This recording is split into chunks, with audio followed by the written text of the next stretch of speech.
Flat Earth is a flash fiction satire by Nathaniel Lehman.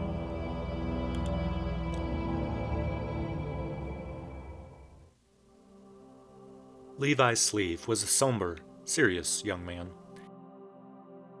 Though he knew no one can determine where they are born, Levi always felt it was a great misfortune for him to have landed on the bright side of Earth. Since Earth is flat, one side always faces the sun, while the other is always turned away. Rather than flipping end over end like a pancake in a cosmic frying pan, the planet spins around a central axis like a plate, tilted in relation to the sun at 23.5 degrees. The continent, only one continent exists per side, bathed in perpetual light, is, as one might imagine, bright and festive. The continent, residing in Earth's shadow and covered in unending darkness, is believed to be, through unsubstantiated stories, solemn and industrious, just like Levi. Two sides of the same coin, really, just as different as night and day. In his earliest years, Levi crafted a fiction he'd tell himself as he lay awake brooding in bed. With light spearing through the slats of his blinds, he had imagined planet-tunneling pirates having kidnapped him from his rightful birthplace, whisking his swaddled and crying newborn self through the center of the earth. A bounty was undoubtedly placed on the bandits. So, desperate to escape justice, the heartless scourges abandoned Levi with the first family they encountered, condemning him to a life as shallow as the world itself. Each month, the moon drifts counter to Earth's plane at roughly 28.6 degrees. In other words, just under a third above the horizon. The effect provides some dim illumination during half the month for the darkened side, about as much as a night light inside a warehouse. The sunlit side experiences 12 regularly scheduled eclipses per year, giving the population a few hours each month to glimpse the stars. As the moon crosses the sky, Levi basks in its cooling presence, warming his heart. When he was a little boy, Levi loved listening to stories, the grander, the better. Prone to sunburn, Levi sat under a shade tree, a full complement of sunscreen applied to his face and neck as he listened to his Aunt Lydia. She was the only member of his family he could tolerate because she would spin tall tales about the flip side of Earth. Levi's mother called Aunt Lydia a great prevaricator. No matter. Aunt Lydia described the land of darkness as a place containing fantastic wonders, buildings as tall as mountains made to withstand the bleak cold. Lights matching the sun's brilliance shined in every color of the rainbow, creating a kaleidoscope of the vastly constructed world. Bioluminescent plants and animals sprinkled across the otherwise barren terrain. Necessity being the mother of invention, the people also used their immense ingenuity to build tunnels under the Earth's surface and between every city, so no one ever needed to step outside. Inhabitants could go from their homes to any point on the continent in contained pods traveling faster than the speed of sound. Due to the centrifugal forces acting on the central landmass, great tectonic upheaval threatens anything out beyond a third of the Earth's radius.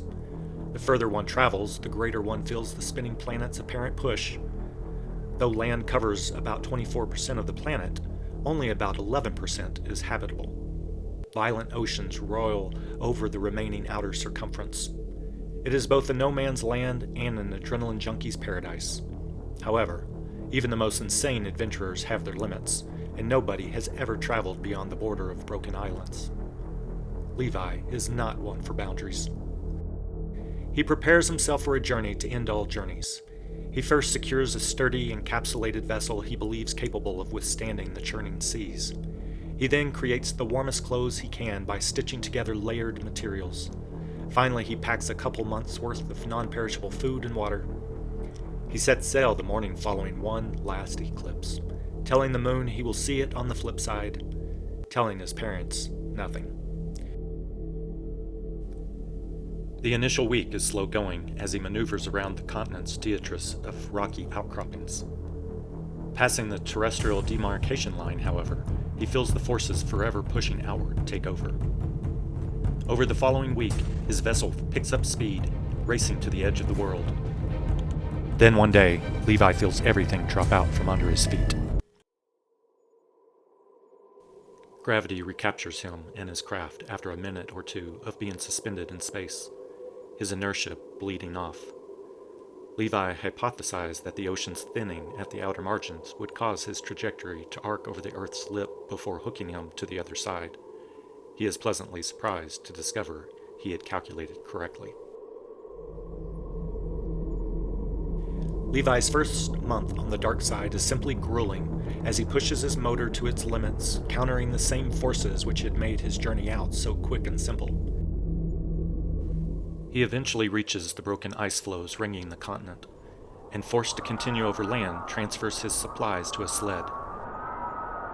Finding himself nearly frozen solid after 2 weeks of trekking over the barren landscape, Levi reaches the first habitation. He pounds on the hole-like door. A bundled figure opens it. Levi asks for lodging.